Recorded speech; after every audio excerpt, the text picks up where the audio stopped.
Welcome to the Daily Insider here on VegasInsider.com. Kevin Rogers and Thom Cunningham with you as we'll take a look at the March Madness brackets. We broke it down last night. In case you missed the live stream, that's fine, because we'll talk about the brackets again today, and also we'll hit on some NBA from last night and look ahead to tonight's card. But first, let us take a look at the brackets inside of the tournament, which begins on Thursday, not on Tuesday. So we have we have a few days now to look over this. And obviously, when we begin with the play-in games, Tom, the first four.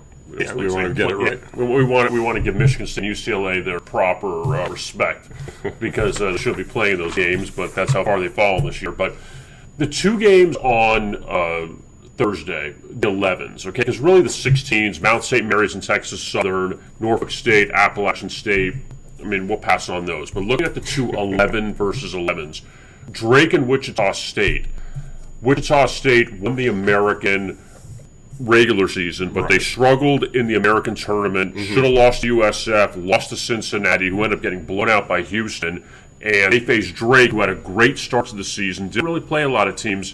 They had some injuries, but Wichita State's a 2-point favorite in that game coming up on Thursday. Yeah, it'll be interesting to see what they can do.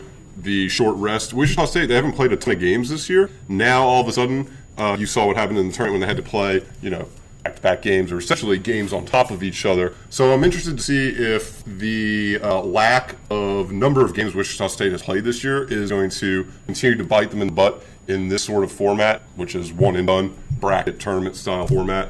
Drake, a lot of people feel like they're lucky to be here, mainly because they had the 4 losses. They lost to a pretty bad Bradley team most recently. That was an ugly one, but Drake is very efficient, especially on the offensive side of the ball. So this is going to be a good battle, I think, between Wichita State's scorer, Travis Etienne. I'll probably botch that last name, but he's the top scorer for the Shockers, and Drake is without their second leading scorer in this game.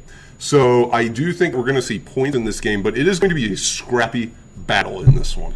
And the winner of that game gets USC coming up in the first round. So that'll be a very good matchup, whoever USC plays. In the other one, USC's rival, UCLA, they play Michigan State. So you get Izzo. You never seen the play-in game. UCLA, I think we saw them in the play-in game, I feel like, one time. Maybe. Pac-12 usually is in the play-in. Yeah, they'll squeeze one team in there. But UCLA just didn't have a great finish to the season, 17-9. It's still a good record, but again, losing at home to USC at the buzzer is a bad one.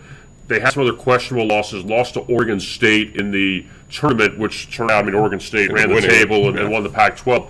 But they faced Michigan State, who beat Michigan at the end of the season. They lost to Michigan right before. Had some good wins, and you kind of wonder which Michigan State team is going to show up, and the Spartans are 2-point favorites. Yeah, well, they seem to be playing better when they're desperate. Which I don't know if that's going to be the case in this game. You could say, well, they're desperate because if you lose, you're done. To the other side, they're favorites, so they're expected to win this game.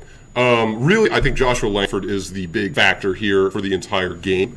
UCLA has been dealing with injuries, and Joshua Langford has been battling injuries his whole career since Michigan State was put on notice. When Michigan State was given a gut check, like, you might not make the tournament this year, Joshua Langford just became an emotional leader on the court for this team, and everyone followed, it seemed. And Aaron Henry has just been consistently good for this team, but they've struggled to score points. So with this Michigan State-UCLA game, it would be interesting to see if either team can even touch 70. As you know, UCLA is dealing with injuries, and so they just, if they get foul trouble, they're thin, which is odd to say because UCLA is actually one of the more deeper teams in this entire tournament. So it's going to be interesting to see, but I think points are going to be scarce in this game. Now, we're going to look at today our thoughts on each region as far as who's going to come out of it to make the Final Four. Let's start in the West. That's Gonzaga, the 1 seed, 26-0. They'll beat whoever they're playing in the first round, and that's 16. But we talked about it last night when the brackets were unveiled, that this West is the most top-heavy region. Gonzaga, Iowa, Kansas, Virginia, Creighton, USC, even Oregon is the 7. Yeah. You're going to get a surprise maybe coming out of there, but I still think that Gonzaga walks out on top. which says a lot for them, and they're going to be tested because they're going to have to play, probably to get out of this region, 2 really tough opponents. Even Oklahoma-Missouri winner is not going to be easy in the second round. Yeah, I do think when you look at the Creighton-Virginia part of the bracket, though, I do think that there is a chance you might see a 12-13 in which Gonzaga would luck out in the Sweet 16. I do think Ohio has a very good chance of beating Virginia. Creighton, I don't have a ton of conviction in, but I also don't expect Santa Barbara to win that game. They like to keep games low scoring. Creighton will let it fly, so I would lean towards Creighton, giving them more of benefit of the doubt with great players, Denzel Mahoney, Marcus Zagorowski being the ones to lead that team, especially from beyond the arc. And so I honestly think Gonzaga is going to I think it's going to be as tough as people might assume. I also don't think Iowa is any lock to get into the Sweet 16 this year. Because you look, they have Grand Canyon. That's not an easy outing for a 2-15 matchup. Grand Canyon is pretty dang good. And then, like you said, you mentioned Oregon. Oregon can, quite frankly, they are better than the 7 seed advertised. They are better, I think, than the committee believes they are.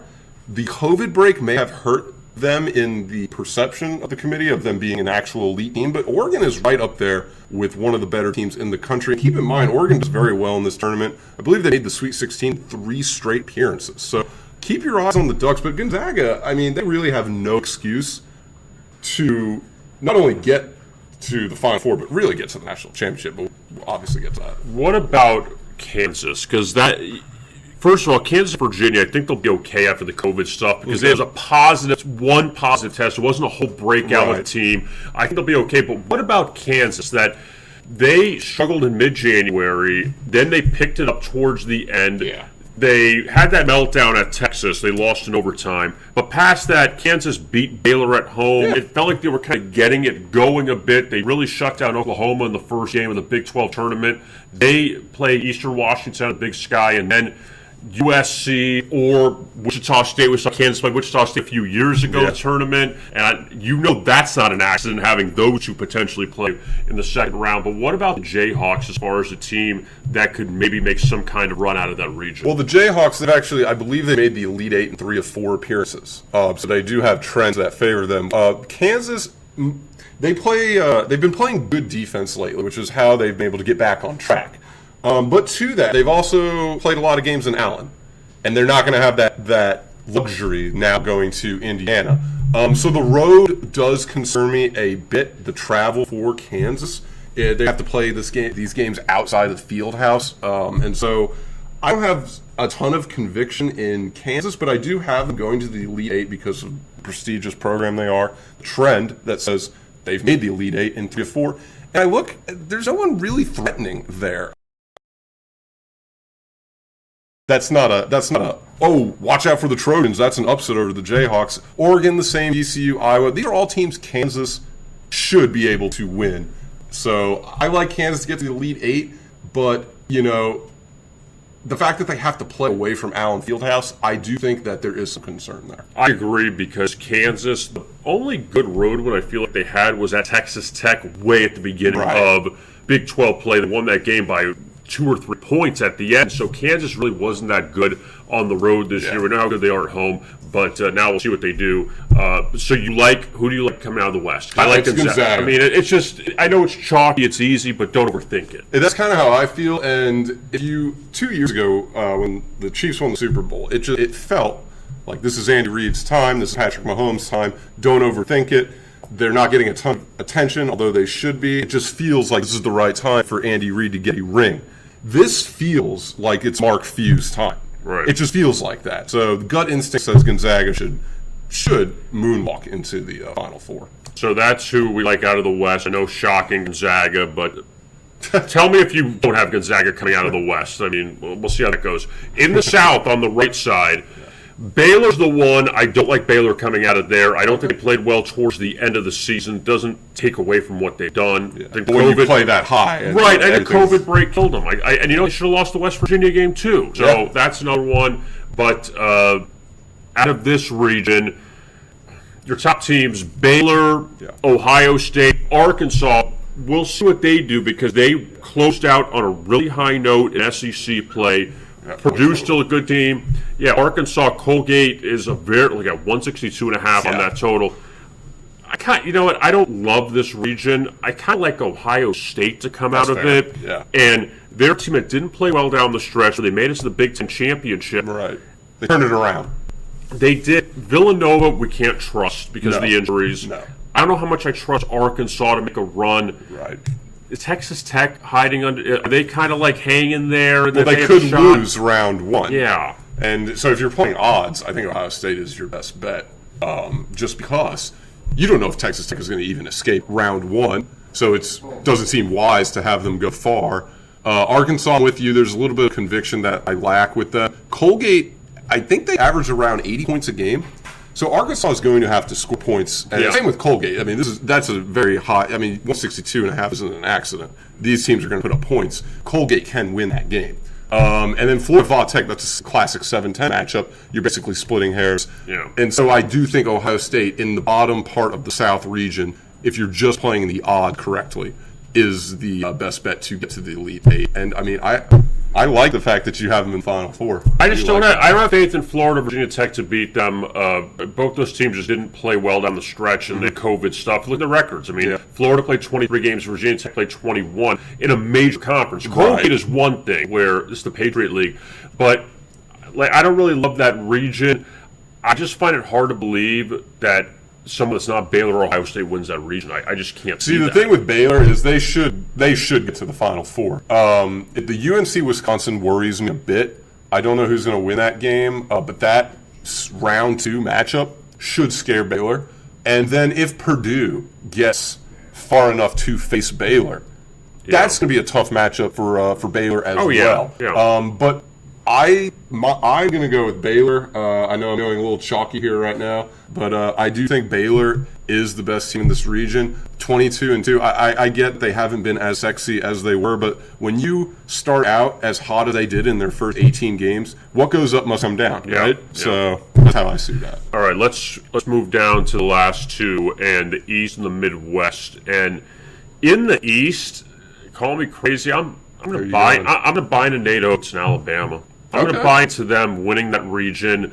I like what Juwan Howard's done at Michigan. And Livers, he's banged up right now, so that's obviously a blow for Michigan. Yeah. But we talked about Baylor's region, and it's not as top heavy. Even this one, how much faith do you have in Texas? No. I think people are buying into the Big 12 championship, but you missed Kansas. You skipped over Kansas. You beat a good Oklahoma State team, okay, and you escaped past Texas Tech. Shaka's team just down the stretch was so up and down. I don't know if I could trust them. Well, they don't historically do well in this event either, Texas as a program. I feel like since Shaka Smart left VCU and he had that one run to the Final Four, he hasn't really done anything in the tournament. Right. I mean, Texas, it doesn't. It seems like it doesn't matter what sport it is. The expectations are always set higher than what reality should be, and that's just.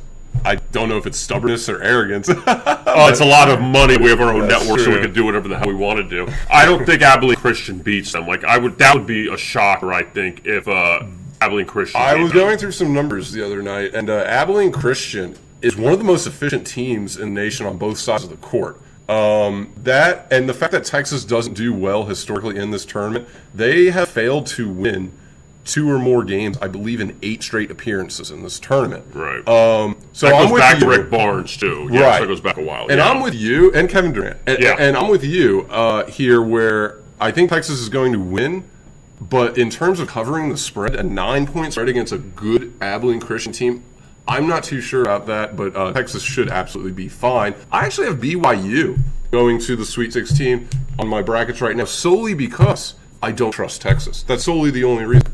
And BYU would get the winner of Michigan State and UCLA. So I can't pick a winner of Michigan State UCLA because I just don't know who's going to win that game yet. So I'm going with BYU to the Sweet 16 just based off a process of elimination.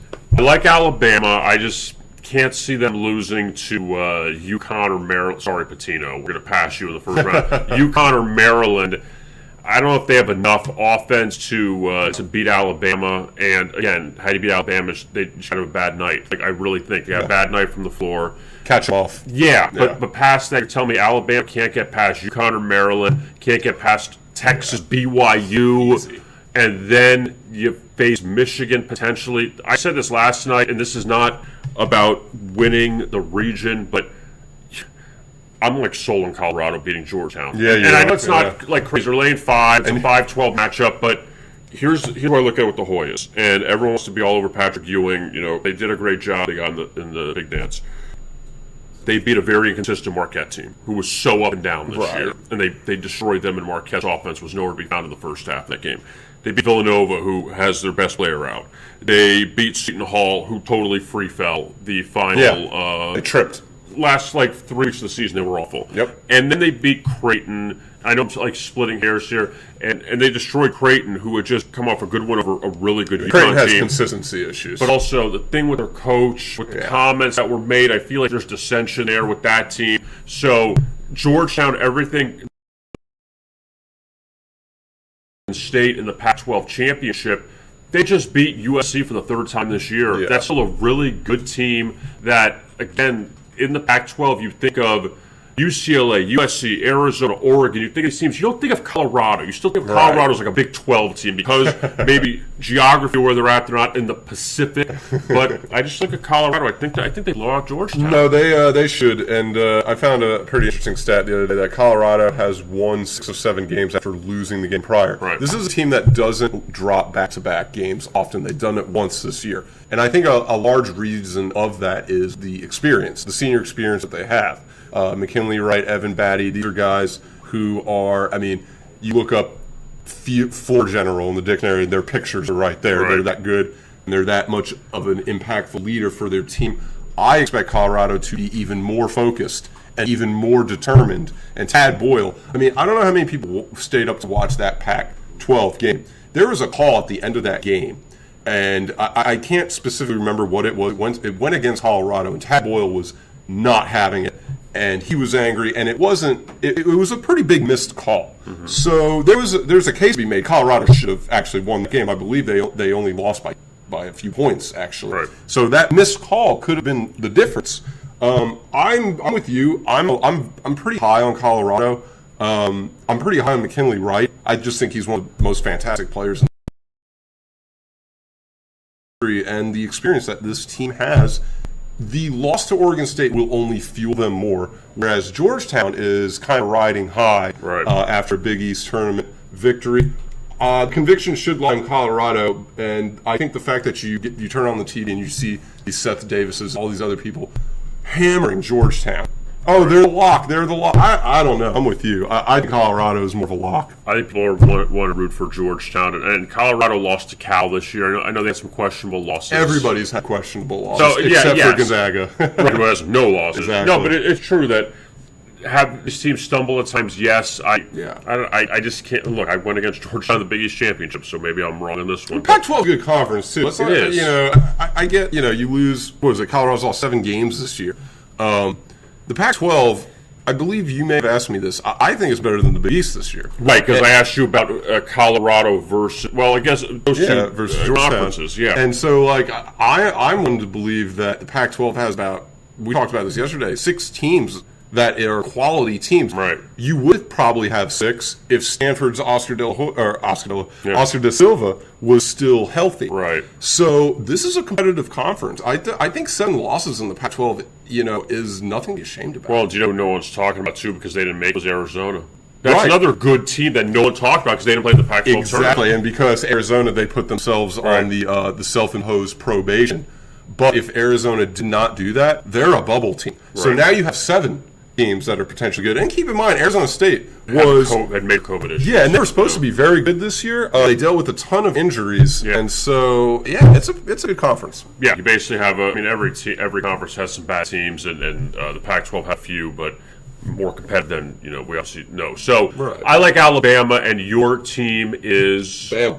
You're going to go okay. So both go with Bama. Michigan with the Livers injury. I do think the gauntlet is too difficult. You have LSU or St. Bonaventure in round 2. That's not a lock by any means. LSU can score a ton of points. St. Bonaventure limits a ton of points.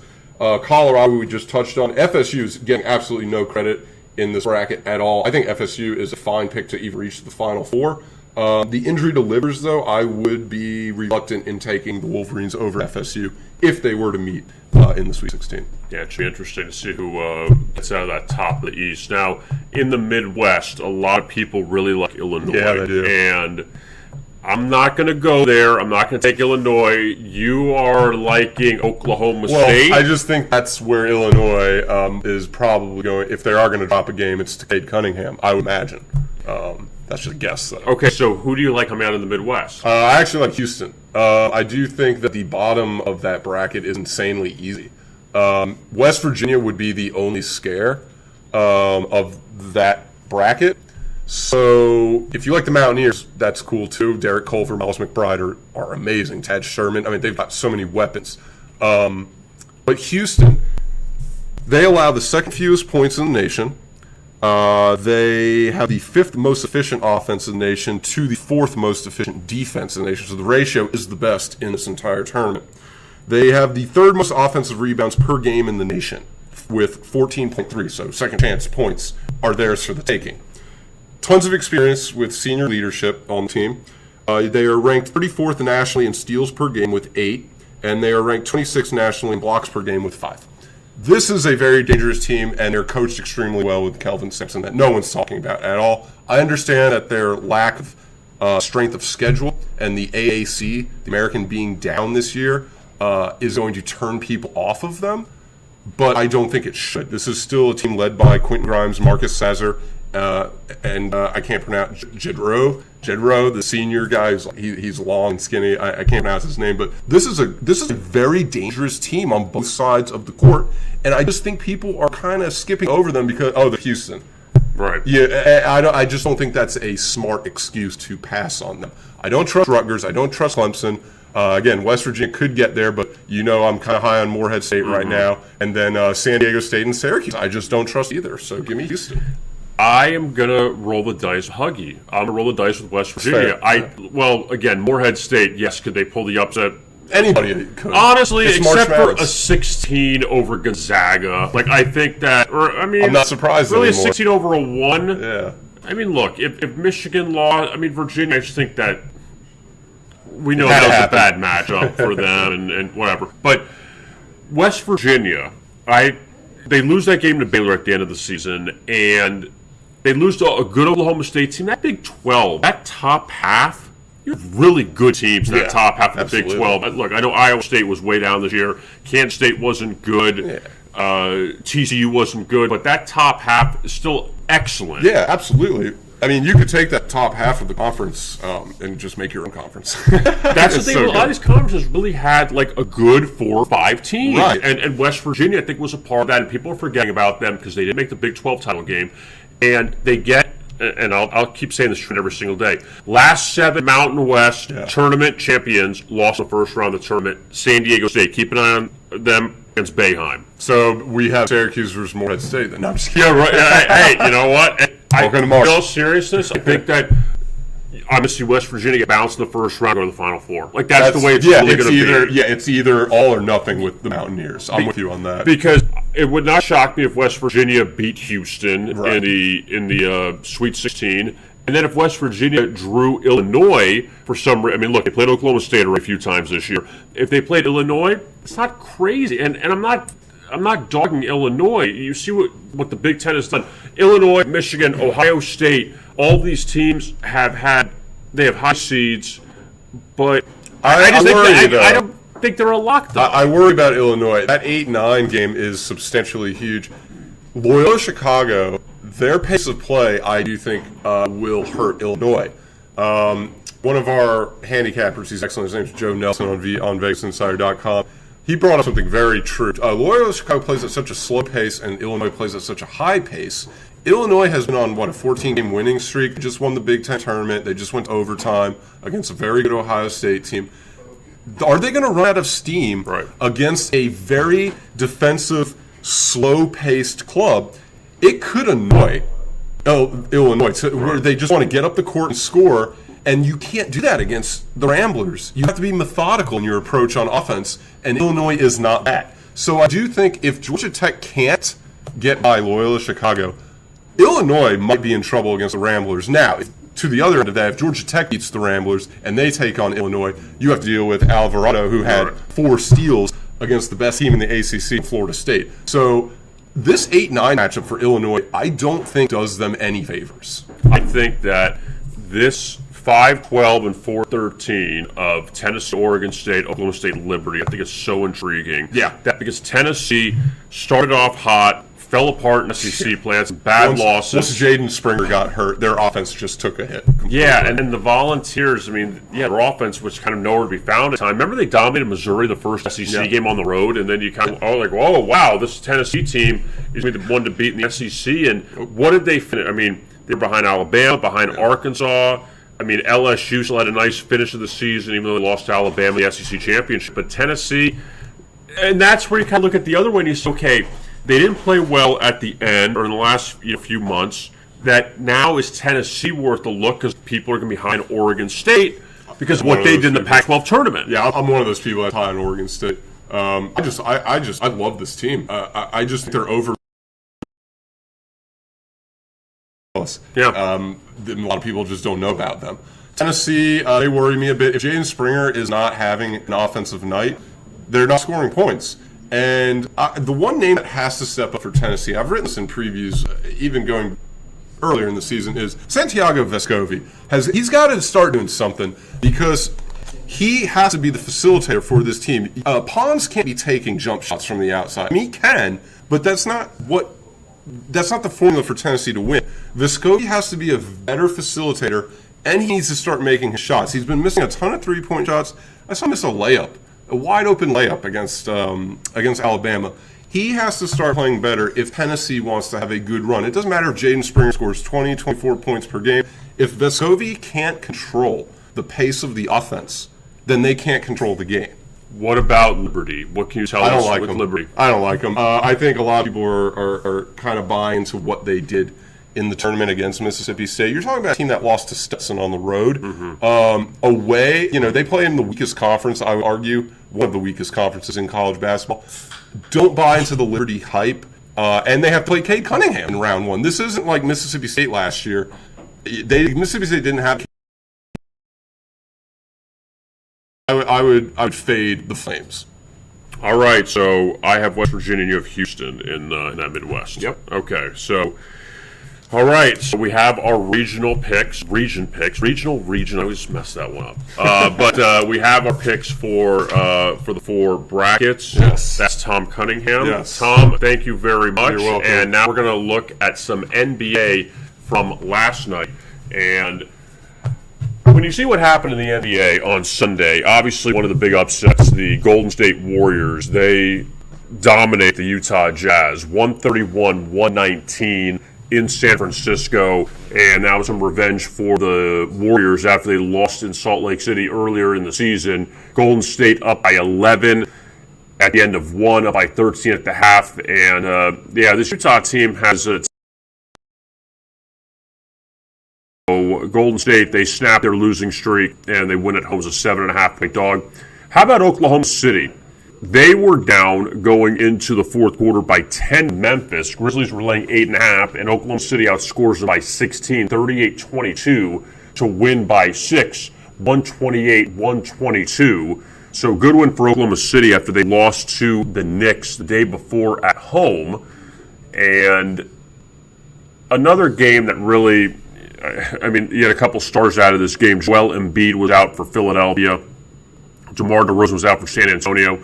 But the 76ers just destroy the Spurs, 134-99. San Antonio was 6-1 against the spread as a road dog in the first half of the season. In the second half, they're 0-2. Lost at Dallas, lost at Philadelphia. And look at that third quarter, 46-21. Philadelphia outscores San Antonio to put that one away, and game goes over the total of 223.5. The Heat beat the Magic once again, but they don't cover.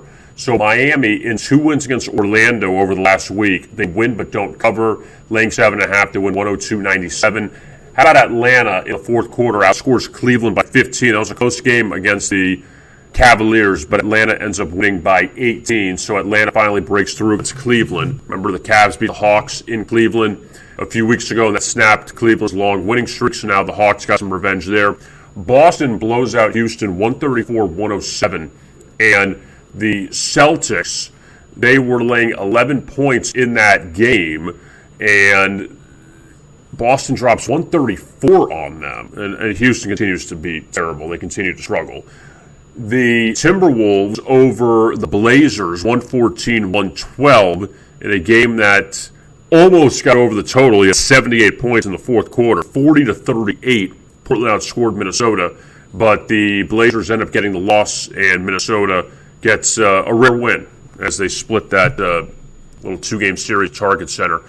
Chicago beats up on Toronto 118-95. The Raptors completely going backwards of late. They have all the COVID issues, but the Bulls finally get a win after they had struggled to start the second half. New Orleans over the Clippers 135-115. Pelicans were up by 12 at the end of one. They outscored Clippers by 17 in the fourth quarter, and a very good win for New Orleans at home. They've been money as a home underdog this year and keep doing it.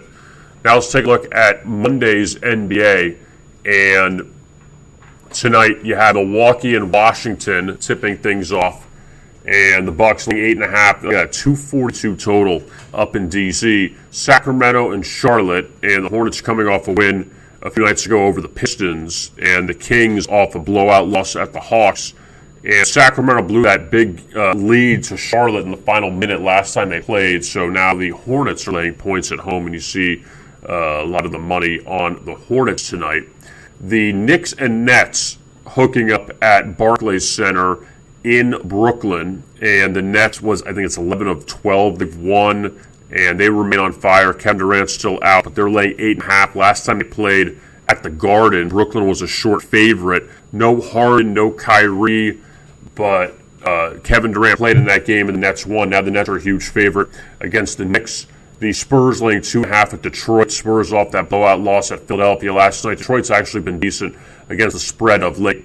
Indiana and Denver, the Pacers looking to capitalize off their victory over the Suns a few nights ago. That ended a long ATS slump, and now they're playing with some revenge after they lost to Denver before the All-Star break. And the Nuggets, they have not been good at home recently, coming off a loss to Dallas a few nights ago. Dallas gets the Clippers tonight at home, so we'll see if the Clippers bounce back after their loss to New Orleans last night. Clippers laying 1.5, and they've had a lot of success against Dallas. Remember that playoff rematch from last year, and the Clippers knocked out the Mavs early on. Phoenix hosts Memphis, and the Suns lost to the Grizzlies earlier this season on MLK Day in Memphis, and the Grizzlies try to bounce back from their meltdown loss at Oklahoma City. And the Lakers get the Warriors coming up. And remember, the Lakers just trounced the Warriors at Staples Center before the All-Star break. And Golden State off this win over Utah. And Golden State with no rest. We'll see what LeBron and the Lakers do tonight. And you see big public money on the Lakers. 99% on the side, 100% on the money line. So the Lakers and Warriors meeting for the third time this season. The split 2 meetings so far on the campaign. So that's our look at the Daily Insider for today. And always want to thank Thom Cunningham for hopping on and discussing the brackets for March Madness. And we will be with you again at 1 o'clock coming up tomorrow. We'll discuss more of the brackets and look at the NBA as well. I am Kevin Rogers. Thanks a lot for tuning in. And as always, best of luck with your bets.